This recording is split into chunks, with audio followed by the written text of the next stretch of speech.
হামাসের মতোই ভারতের কাশ্মীরের পেহেলগামে হামলা করেছে পাকিস্তান। এমনকি ওসামা বিন লাদেনের মতো সন্ত্রাসী কর্মকাণ্ডে জড়িত পাকিস্তান সেনাপ্রধান জেনারেল আসিম মুনির এমন উস্কানিমূলক মন্তব্য করেছেন মার্কিন প্রতিরক্ষা দপ্তর পেন্টাগনের সাবেক কর্মকর্তা মাইকেল রুবিন। ভারতীয় সংবাদ মাধ্যম ANI-কে দেয়া এক সাক্ষাৎকারে এসব অভিযোগ তোলেন তিনি। সেই সঙ্গে পাকিস্তানকে সন্ত্রাসবাদের পৃষ্ঠপোষক রাষ্ট্র ও জেনারেল আসিম মুনিরকে সন্ত্রাসবাদের মদতদানকারী হিসেবে ঘোষণা দিতে যুক্তরাষ্ট্রকে আহ্বান জানান সাবেক পেন্টাগন কর্মকর্তা।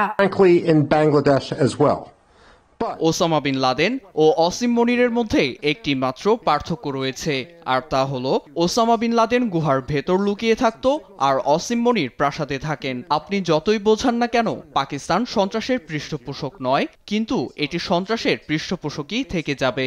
আপনি একটি শূকরের ঠোঁটে যতই লিপস্টিক লাগান না কেন, এটি শূকরই থেকে যাবে। এদিকে পেহেলগাম হামলার ঘটনায় আলোচনায় পাকিস্তান সেনাপ্রধান জেনারেল আসিম মুনিরের একটি সাম্প্রতিক বক্তব্য। গেল 16 এপ্রিল এক বক্তব্যে তিনি বিশ্বের কোনো শক্তি কাশ্মীর থেকে পাকিস্তানকে বিচ্ছিন্ন করতে পারবে না বলে মন্তব্য করেন। এর কয়েকদিন পর এমন হামলার সাথে যোগসূত্র খুঁজছে ভারতীয়রা।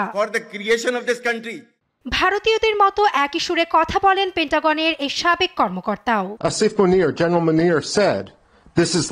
কাশ্মীর পাকিস্তানিদের ঘাড়ের শিরা বলে জেনারেল আসিম মুনির এই হামলার সবুজ সংকেত দিয়েছেন।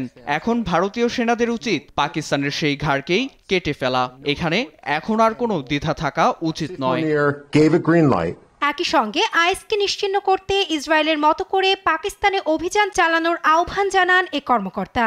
একই ধরনের মন্তব্য করেছেন পশ্চিমবঙ্গের বিরোধী দল নেতা শুভেন্দু অধিকারীও।